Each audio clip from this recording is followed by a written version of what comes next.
दोस्तों आज की कहानी आपको भीतर तक झकझोर कर रख देगी। एक शांत इलाके से उठी सिहरन भरी सच्चाई, पति और पत्नी के रिश्ते की वो भयावह तस्वीर, इसे सुनकर आपकी रूह कांप उठेगी। सोचिए, 13 साल का रिश्ता, 2 बच्चे और फिर एक ऐसी खौफनाक वारदात जिसने एक परिवार को उजाड़ कर रख दिया। वो महिला अचानक लापता हो जाती है, लेकिन ये मामला जितना साधारण दिखता है उतना है नहीं, क्योंकि जब सच्चाई सबके सामने आती है तो ये महज एक गुमशुदगी का मामला नहीं रहता। ये बदल जाता है एक भयानक हत्या की कहानी में, जिसमें वो साजिश, वो चालाकी है जो सिर्फ फिल्मों में देखने को मिलती है। क्योंकि कातिल ने न सिर्फ कत्ल किया बल्कि मांस के टुकड़ों को प्रेशर कुकर में पकाया भी।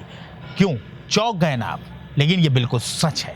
लिहाजा अब चाय का कप हाथ में ले लीजिए और अगर कोई काम कर रहे हो तो उसे कुछ अगले मिनटों के लिए रोक दीजिए, क्योंकि इस सच्ची घटना के बारे में आपके लिए जानना बहुत ज़रूरी है। नमस्कार, आदाब, सत श्री अकाल। मैं हूं मोहम्मद आसिफ दुलार और आप देखना शुरू कर चुके हैं हमारी खास पेशकश केस डायरी विद आसिफ दुलार। अगर अब तक आपने हमारे चैनल को सब्सक्राइब नहीं किया है तो उसे सब्सक्राइब कर लीजिए। फेसबुक और इंस्टाग्राम पर भी हमारा पेज है, आप उसे भी फॉलो कर सकते हैं। इस तरह सभी सच्ची घटनाएं सबसे पहले आप तक पहुँचेंगी और आप भी खुद को अलर्ट रख सकेंगे। ये बात शुरू होती है 18 जनवरी से। तेलंगाना के रंगारेड्डी जिले का मीरपेट इलाका। एक महिला सुबम्मा अपनी बेटी माधवी की गुमशुदगी की रिपोर्ट थाने में दर्ज कराती है। माधवी, जो 35 साल की है, वो अचानक कहीं लापता हो गई। लेकिन दोस्तों, इस रिपोर्ट में ट्विस्ट तब आता है जब माधवी का पति गुरुमूर्ति खुद इस गुमशुदगी की कहानी में शामिल हो जाता है।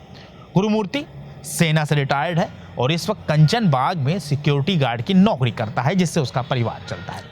पुलिस जब माधवी की तलाश शुरू करती है तो उसके पति गुरुमूर्ति से भी पूछताछ होना लाजमी है। गुरुमूर्ति ने पुलिस के सामने खुद को पाक साफ और बिल्कुल बेगुनाह की तरह पेश किया। उसने कहा कि उसे कुछ भी नहीं पता, लेकिन पूछताछ के दौरान ही पुलिस को कुछ शक हो गया। लिहाजा पुलिस ने चूड़ियां टाइट करना शुरू कर दिया और कुछ देर में ही धीरे धीरे सारा सच बाहर आने लगा।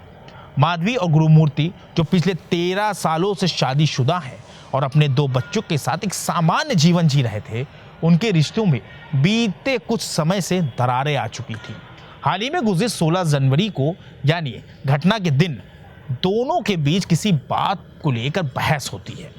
अब यहाँ तक मामला सिर्फ सामान्य पति पत्नी के झगड़े जैसा लगता है, लेकिन दोस्तों, यही झगड़ा बाद में खौफनाक कत्ल की वजह बन गया। तो 16 जनवरी की उस रात घर में सिर्फ गुरुमूर्ति और माधवी ही थे। उनके दोनों बच्चे गुरुमूर्ति की बहन यानी अपनी बुआ के घर गए हुए थे। उस रोज गुरुमूर्ति और उसकी पत्नी माधवी के बीच किसी बात को लेकर बहस होने लगती है। बहस इतनी बढ़ती है कि दोनों में झगड़ा शुरू हो जाता है और फिर गुरुमूर्ति माधवी की पिटाई कर देता है और फिर वो होता है जिसने पूरे परिवार को ही उजाड़ कर रख दिया। दरअसल गुरुमूर्ति अपनी पत्नी का कत्ल कर देता है। गुरुमूर्ति ने अपनी पत्नी को मौत के घाट उतार दिया, लेकिन अब सबसे बड़ी दिक्कत थी कि वो लाश को ठिकाने कैसे लगाए। इसके लिए उसने वो किया जिसके बारे में कभी किसी ने ख्वाब में भी नहीं सोचा। जी हाँ, गुरुमूर्ति पत्नी की लाश को खींचते हुए बाथरूम में ले गया और फिर चापड़ से उसके टुकड़े टुकड़े कर दिए। और जब इससे भी उसका दिल नहीं भरा तो गुरुमूर्ति ने लाश के टुकड़ों को प्रेशर कुकर में रखकर गैस पर पकने के लिए चढ़ा दिया। गुरुमूर्ति जानता था कि हत्या करना आसान है, लेकिन लाश छिपाना बहुत मुश्किल। इसलिए उसने सोची समझी साजिश के तहत अपनी पत्नी के शव के टुकड़े टुकड़े कर दिए और सिर्फ टुकड़े ही नहीं, उस शव को ऐसे खत्म करने की कोशिश की कि पुलिस को कोई सुराग ही ना मिले। मीडिया रिपोर्ट्स के मुताबिक उसने बाथरूम में शव को काटा, उसने मांस और हड्डियों को अलग अलग किया और फिर इन हड्डियों को मूसल से कुचल डाला। सोचिए, एक इंसान इस हद तक कैसे गिर सकता है। अब सोचिए कि एक तरफ वो पत्नी के लापता होने का नाटक कर रहा था और दूसरी तरफ उसने खुद ही सबूत मिटाने की सारी कोशिशें की। उसने माधवी के परिवार को यह जताया कि वो खुद उसकी गुमशुदगी से बहुत परेशान है। लेकिन पुलिस जब इस मामले की तहकीकात करने लगती है तो धीरे धीरे गुरुमूर्ति की परतें खुलने लगी। रंगारेड्डी जिले की पुलिस झील के अंदर तलाशी अभियान चला रही है। डॉग स्क्वाड और जांच दल लगातार सबूत जुटाने की कोशिश कर रहे हैं, लेकिन अब तक उस झील से शव का कोई हिस्सा बरामद नहीं हो सका है। ये तभी साबित हो पाएगा जब पुलिस को कोई ठोस सबूत मिलेगा। लिहाजा पुलिस खुद इस मामले में उलझ कर रह गई है, क्योंकि बिना लाश के टुकड़े मिले गुरुमूर्ति को कोर्ट में कातिल साबित करना करीब करीब नामुमकिन सा है। तो दोस्तों, ये थी तेलंगाना के मीरपेट की उस खौफनाक वारदात की कहानी, जिसने एक बार फिर रिश्तों की सच्चाई पर सवाल खड़े कर दिए। गुरुमूर्ति का अंजाम क्या होगा, पुलिस को कब और कैसे सबूत मिलेंगे, और आखिर माधवी के साथ जो हुआ वो किस वजह से हुआ, ये सारे सवाल अभी जवाब मांग रहे हैं।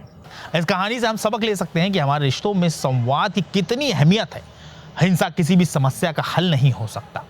आपके मन में इस केस को लेकर क्या विचार है? क्या आपको लगता है गुरुमूर्ति को और सख्त सजा मिलनी चाहिए, और कहीं ना कहीं इस घटना के पीछे और भी गहरी वजह छिपी हो सकती है? अपनी राय हमें जरूर बताएं। बहुत जल्द एक सच्ची घटना के साथ हम आपके सामने एक बार फिर हाजिर होंगे। तब तक के लिए हमारी टीम को इजाजत दीजिए और अपना ख्याल रखिए।